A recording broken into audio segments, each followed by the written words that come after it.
Fala galera do sétimo ano, tudo bem com vocês? Espero que vocês sejam bem. Sejam bem-vindos à nossa sexta aula de arte, beleza? Nossa aula de revisão parte 2, como a gente estava fazendo na aula passada. A gente tratou na aula passada dos conteúdos revisacionais da nossa primeira parte, né? Ou seja, da nossa revisão do início do ano, da recapitulação do conteúdo do ano passado, ou seja, dos livros do sexto ano. Então a gente já vai trabalhar com os livros atuais, né? Com o livro do sétimo ano. Saímos dos livros do sexto ano e entramos no livro atual de vocês do sétimo ano. Beleza, galera? Show? Então, a gente vai tratar agora dos dois conteúdos, que é dança e composição e o balé, que são propriamente para as A1 de vocês, junto com os conteúdos da aula passada. Beleza? Então, sem mais demoras, vamos lá. Pegue o caderno, um livro de vocês, caderno, lápis, borracha, lapiseira, tudo que vocês acham e julgam-se necessários para essa nossa aula. E vamos começar, beleza? Então vamos lá, galera. Nosso primeiro conteúdo, fazendo uma recapitulação, uma correção dessa atividade. Observe a imagem desta página e descreva para os colegas e professores as personagens representadas no afresco e depois existe suas descrições. A gente consegue perceber a figura de um ser humano no meio, um possível ser humano do lado direito, feminino, e o outro um ser humano com cabeça de cachorro, né? E aí vamos lá, quem você imagina que são essas personagens? Possivelmente podem ser deuses, né? E uma representatividade humana, beleza? Então, galera, de modo geral, isso aí já dizendo para vocês, já descrevendo a imagem propriamente dito, isso aí são pequenas transições de deuses e a relação dos deuses com aquela pessoa, seja a pessoa retratada no meio, que no caso eram feitas e realizadas pelos faraós, né? Ou seja, essas pessoas que representam, que estão no meio, representam os faraós existentes. Não sei bem ao certo qual faraó está sendo retratado nesta imagem, mas que é a personagem do meio, né? Mas as outras duas personagens eu consigo dizer para vocês que no caso essa imagem do cara com cabeça de cachorro, que você já conhece, que a gente já tratou, que é Anubis, né? Anubis é considerado o deus, o protetor dos mortos, né? O protetor dos mortos e do embalsamento. Ele está muito mais relacionado à trajetória dos mortos no seu caminho espiritual, né? E o outro é a deusa Mate, certo? Que a deusa Mate ela é responsável pela deusa da justiça e da ordem. Possivelmente os faraós, a pessoa deve ter feito alguma coisa errada ou algo do tipo. E eles carregam em suas mãos essa... não é bem uma cruz, mas esse T, parecido um T, um colar com o T, que representa chaves. No meu entendimento, representa chaves. Beleza? E o outro assunto é considerando trabalhos como de Fábio Benvenuto com a banda Música do Silêncio. Galera, lembrando só que o Fábio Benvenuto ele foi idealizador, ele é um maestro e professor de música. Ele foi idealizador de um projeto chamado Banda Música do Silêncio, que consiste na inserção, na inclusão de pessoas com deficiência, não deficiência, né, mas pessoas surdas. Deficiência não é surdez, não é deficiência. Então, com pessoas surdas, certo? Beleza?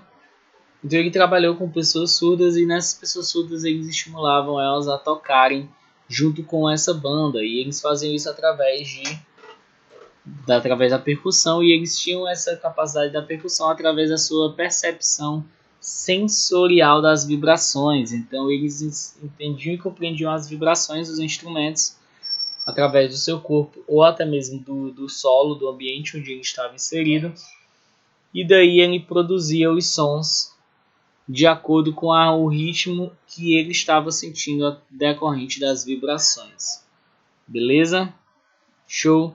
E agora entrando no nosso conteúdo, a coreografia, primeiro falando sobre esse cara, Ivaldo Bertazzo, certo?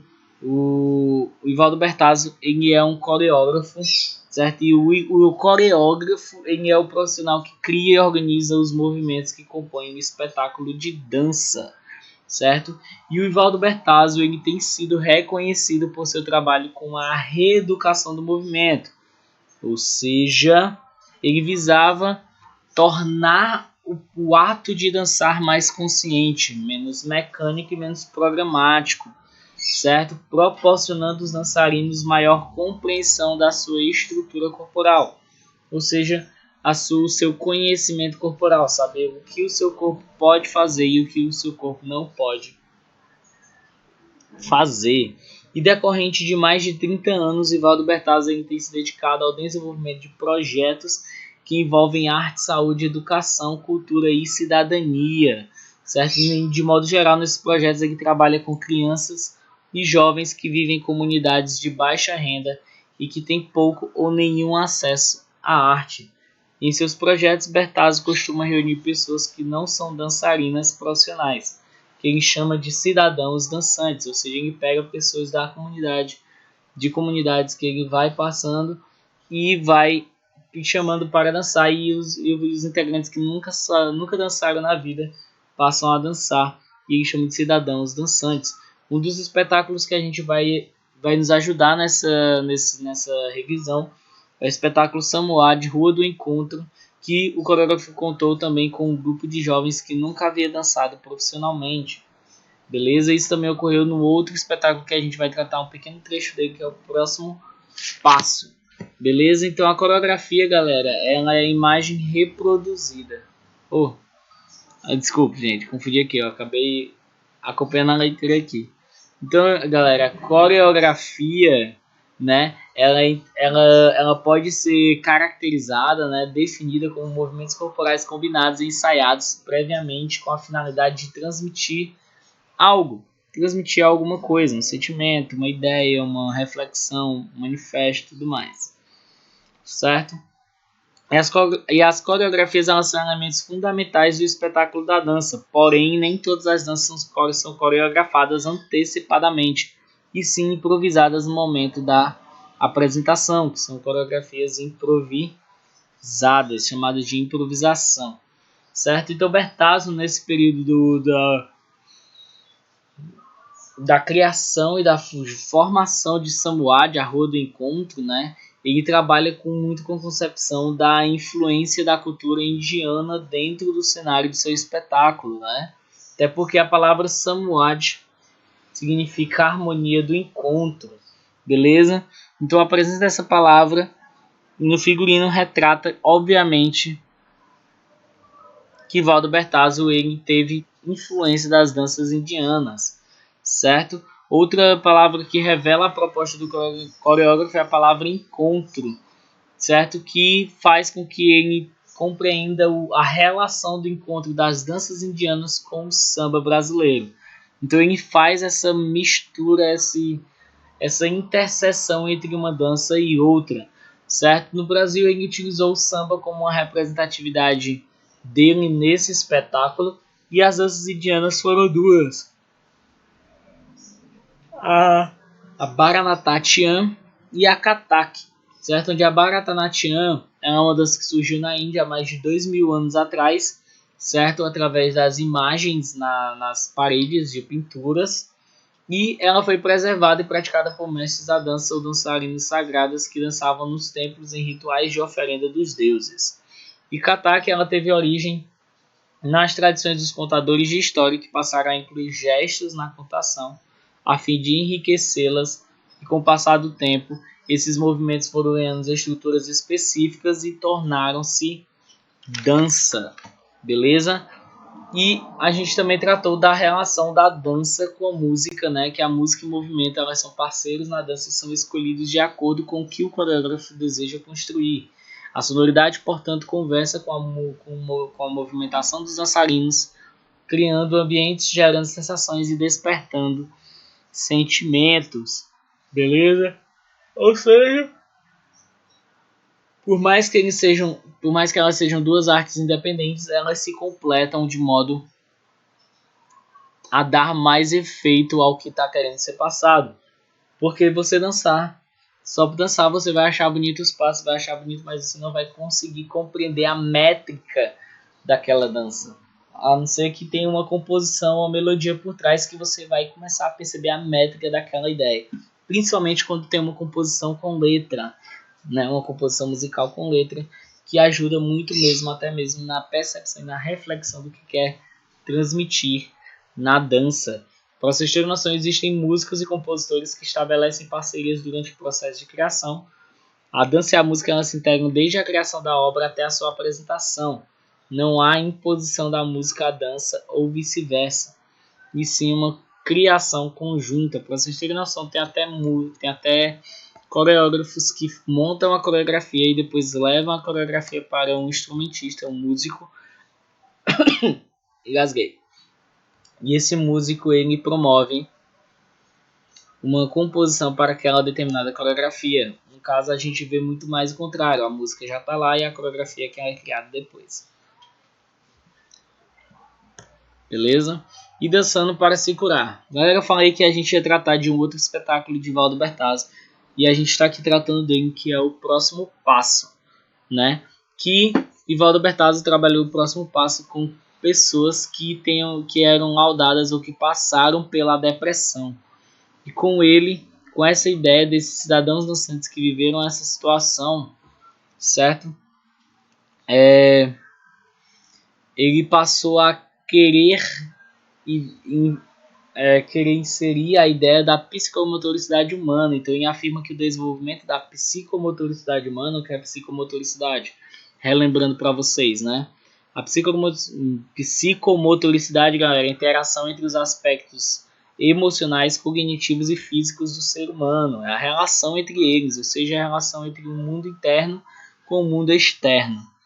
Beleza? Então, o Valdo Bertazzo ele diz que a psicomotoricidade humana envolve o controle intencional dos movimentos corporais. Sendo assim, a partir do momento que você tem controle da intencionalidade de seus movimentos, isso pode ajudar a fortalecer e a superar a concentração e o raciocínio. Com isso, ajudar a superar o adoecimento psíquico. Certo? Ou seja, se você compreender o seu corpo como um corpo e o que você consegue fazer, você consegue dar margem para você ter uma percepção maior também das suas capacidades mentais e neurais. Beleza? E o papel do coreógrafo, galera, o coreógrafo ele é o profissional de dança responsável por criar e organizar os movimentos dançarinos. E não só isso, ele tem o papel também de desenvolver, de pesquisar, de estruturar, de organizar toda a ideia geral do espetáculo, como Valdo Bertazzo. Ao desenvolver a proposta do espetáculo Samuade, a Rua do Encontro, ele utilizou movimentos pré-existentes nas danças indianas e no samba. Certo? Ele não criou nenhum movimento, mas compôs diferentes sequências com base em movimentos que já existiam. Ou seja, o Valdo Bertazzo ele trabalhou com essa estrutura de junção de pesquisa, né? Ele pesquisava, até porque ele teve influência de diversos outros países, né? Como a Indonésia, Tailândia, Vietnã, Irã e a Índia. Neste caso do Samuade do Encontro foi a Índia. E ele teve que pesquisar, estudar os movimentos das danças Kathak e Bharatanatyam, compreendê-las em sua essência e sua especificidade, compreender o samba brasileiro também na sua especificidade, certo? E depois fazer a relação entre as duas, ou seja, é um trabalho bem difícil e principalmente com a ideia que ele quer passar, que é a ideia do encontro de culturas, beleza?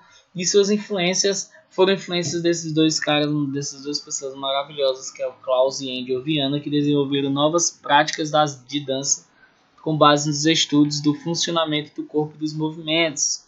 Ou seja, eles tiveram a ideia de que a dança ela vai ter estruturação através do funcionamento do corpo e dos movimentos que o corpo consegue promover, que foi influenciada por um cara chamado Rudolf Laban. Certo? Beleza? Então, Klaus e Angels Viana, eles trouxeram a perspectiva de compreender a dança e o movimento como algo próprio de cada pessoa, que consciente do que sente e percebe pode dançar, que é o que Valdo Bertazzo fala, né? A questão da psicomotoricidade humana, que Quando você tem a psicomotoricidade humana, você consegue trazer essa perspectiva de compreender a dança, de entender a dança, de tornar-se emocional na dança e do movimento como algo próprio de cada pessoa. Ou seja, cada pessoa tem a sua forma de expressividade de dança, de movimento, certo? Ou seja, cada um tem a sua peculiaridade de dança, né? Digamos assim. Eu dou até exemplo para vocês da questão do movimento mesmo. Não importa se tem várias pessoas fazendo aquele mesmo movimento, todos eles serão um pouco diferentes, porque cada um tem sua própria maneira de expressar aquele movimento e de realizar através da percepção do corpo, da consciência, do que sente, do que percebe. E com isso ele pode dançar. E existem 3 níveis na dança, que são os níveis altos, que são os movimentos em que o corpo, uma parte dele está no espaço que fica acima da cabeça. O médio, que são os movimentos em que o corpo se encontra no espaço que ficaria entre a cintura e a cabeça. E o baixo, que são movimentos em que o corpo todo permanece bem perto do chão. Beleza? Então o intérprete, agora vamos à ideia do intérprete, né, já no outro conteúdo do balé. O intérprete da dança, galera, ele era muito conhecido antigamente, antes da dança contemporânea, até a dança moderna, era tratado com o nome de intérprete, ou bailarino, ou bailarina, porque na época os dançarinos reconhecidamente eram apenas os bailarinos e as bailarinas, e o intérprete é aquele que executa o movimento de uma coreografia. Uma curiosidade é que as coreografias não eram realizadas e nem dançadas por seus coreógrafos. Ou seja, os coreógrafos eles criavam a coreografia, passavam a coreografia e quem apresentava aquela coreografia eram os intérpretes, certo? Ou seja, são aqueles que executam o movimento de uma coreografia, ou seja, aqueles que com seu corpo fazem a dança se tornar realidade, ou seja, fazem a dança se tornar bem vista pelo público, certo? E os intérpretes da dança são chamados de dançarinos e ou bailarinos, certo? Porém, a palavra dançarina é mais usada para se referir aos intérpretes de dança contemporânea. No caso dos dançarinos que atuaram no espetáculo Samuai da Rua de Encontro que conhecemos anteriormente, no caso no nosso conteúdo anterior. Então o termo bailarina é uma referência direta ao balé clássico, uma das danças mais difundidas em todo o mundo.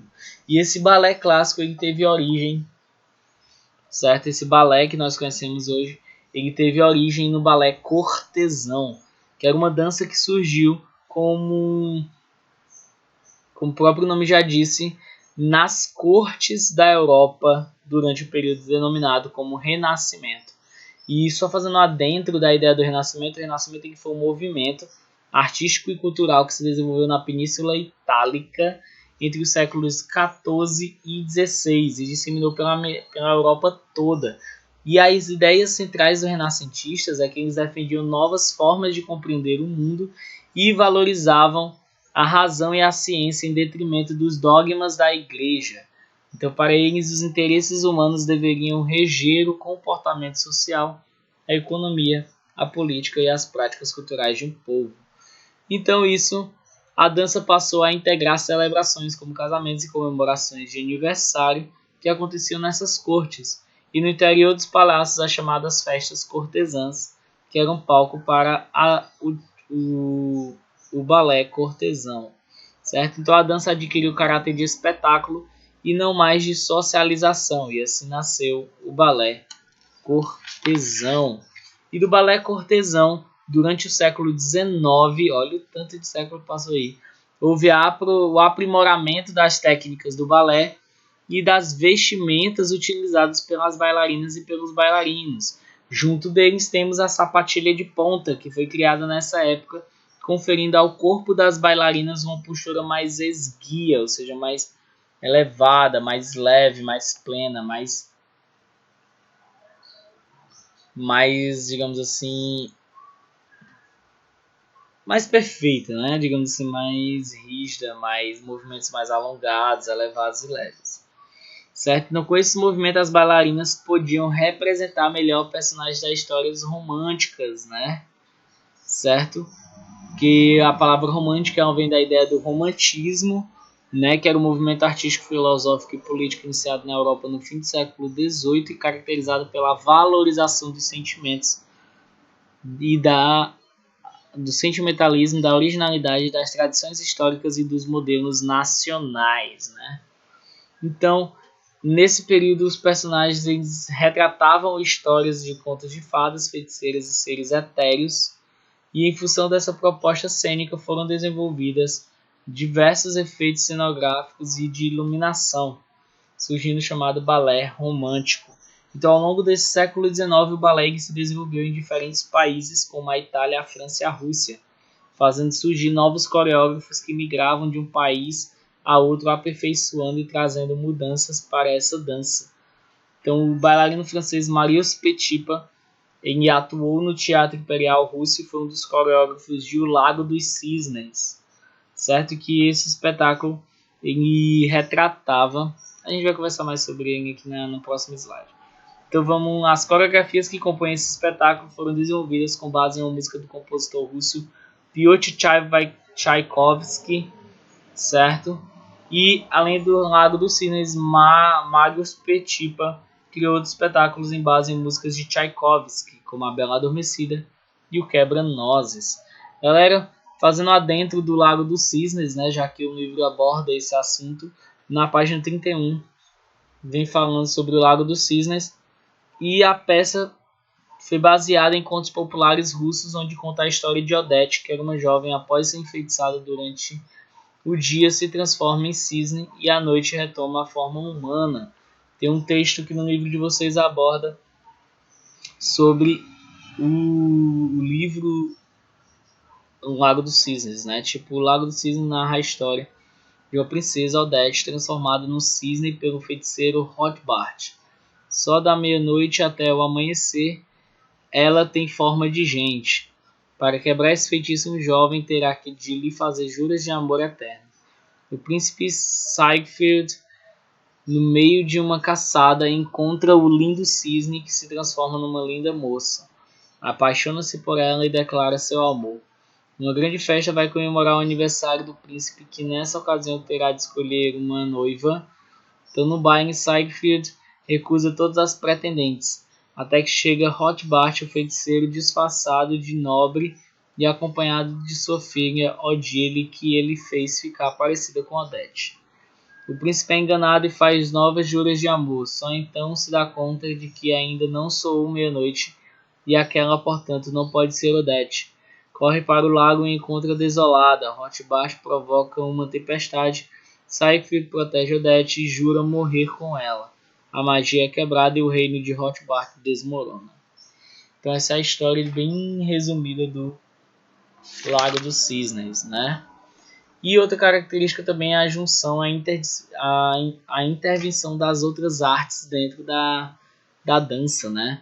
No caso, de mais propriamente dito de Edgar Degas, né, na representatividade do balé, né? Então o artista Edgar Degas ele é representante do impressionismo, que foi um importante movimento no século XIX, que vocês são cenas para o próximo capítulo, certo? E Degas representou as bailarinas em cerca de 1000 de seus desenhos, pinturas e esculturas, certo? O artista frequentava os bastidores e as salas de ensaio do Teatro Ópera de Paris, na França, e dele a pintura Foyer de dança da ópera e da rua de Le Pelletier, né? Beleza? Então, para representar essas bailarinas em suas obras, Degas observava as posições e os movimentos executados por enquanto elas estavam em atividades antes de entrarem em cena, certo? Então, os esboços de Degas, os esboços de Degas, eles receberam grande influência da fotografia, que tinha sido inventada nas primeiras décadas do século XIX, e utilizou esse recurso para registrar os transitórios e os instantâneos conferidos ainda mais realistas às suas produções. Nos esboços de Degas, a gente tem que tratar da palavra esboço. Esboço, galera, consiste na uma das fases iniciais do processo criativo de um desenho, de uma pintura, de uma escritura. Beleza? Show? E o figurino e os movimentos do balé. Galera, o figurino, obviamente, ele possui vários figurinos, como não vários não, mas figurino que possui vários componentes, né? Que temos o colã, a sapatilha de ponta, que nós já vimos, certo? E temos o tutu, certo? Que é um vestimento similar e é utilizado pelas bailarinas, como você pode ver na imagem e na foto da página 34. Então esse tutu é composto de uma saia feita de um tecido leve chamado tule, que foi criado no início do século XIX e foi muito importante para dar liberdade de movimentos às bailarinas. Até então, no balé clássico artesão, eles utilizavam vestimentas, saias um pouco mais próximas ao joelho, certo? O tutu veio dar leveza e mais mobilidade aos dançarinos, no caso as bailarinas, né? Certo? Então, ao longo dos anos, a saia de tutu foi ficando mais curta para que a movimentação das bailarinas pudesse ser vista com maior precisão. E os movimentos do balé, galera, eles possuem características básicas da coreografia do balé, que é a harmonia, a simetria e a leveza, certo? Então, os movimentos do balé são de grande importância. Aliás, desculpa, peço até perdão. Certo? O balé em si, ele tem características da harmonia, da simetria e da leveza, certo? E outros são as questões dos movimentos, que temos os movimentos uníssonos, os movimentos em oposição e os movimentos em sucessão. O uníssono, o próprio nome já diz, um único, certo? Em que os bailarinos fazem os mesmos movimentos, ou seja, eles fazem os movimentos iguais, sem tirar nem colocar nada, eles retratam um movimento igual. Beleza? Temos os movimentos em oposição, que são realizados por dois bailarinos ou grupo de bailarinos que se posicionam em lados opostos do palco. Podemos ver na primeira imagem aí, as outras bailarinas todas fazendo o mesmo papel, mas os dois personagens centrais, eles não estão fazendo o mesmo movimento, estão fazendo outros movimentos, que são os movimentos de oposição. E os movimentos de sucessão são aqueles que um inicia a realização do movimento e os outros acompanham como se fosse uma onda, né? Beleza? Show? E tratando-se de Fernanda Bianchini. Fernanda Bianchini é uma dançarina e coreógrafa que trabalha com pessoas com deficiência. No caso, ela trabalha muito com pessoas com deficiência visual, certo? Ela ensina pessoas cegas a dançarem balé, certo? E ela faz isso de forma que os dançarinos, eles toquem, eles escutem a música, tenham uma percepção sensorial, tenham uma percepção musical muito boa, certo? Desenvolva a sua capacidade auditiva de perceber, e decorrente disso, ela vai executando a coreografia, aquele personagem vai tocando o corpo dela para que ele possa compreender aquela coreografia. Quando ele compreende, ele tenta imitar e ela vai ajustando os posicionamentos até ele ficar na cabeça que é aquele movimento que ele vai ter que fazer naquele momento da música, certo? Beleza?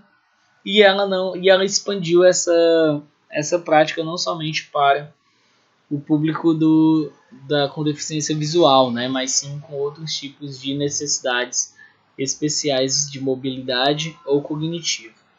Beleza? Show? Então, galera, estudem para a ação de arte de vocês. Nos sigam nas redes sociais, nos acompanhem pelo nosso canal no YouTube, dará aquele like maravilhoso, certo? Eu estarei disponível nas segundas-feiras nos períodos de aula online. Beleza, galera? Então, eu espero que vocês tenham gostado dessa nossa aula. Espero mesmo que vocês tenham gostado, tenham compreendido. Então estudem, galera, para a realização da ação de vocês com êxito. A prova não está difícil, está fácil. Então é isso, galera. A gente vai ficando por aqui. Tchau, tchau e até a próxima. Valeu!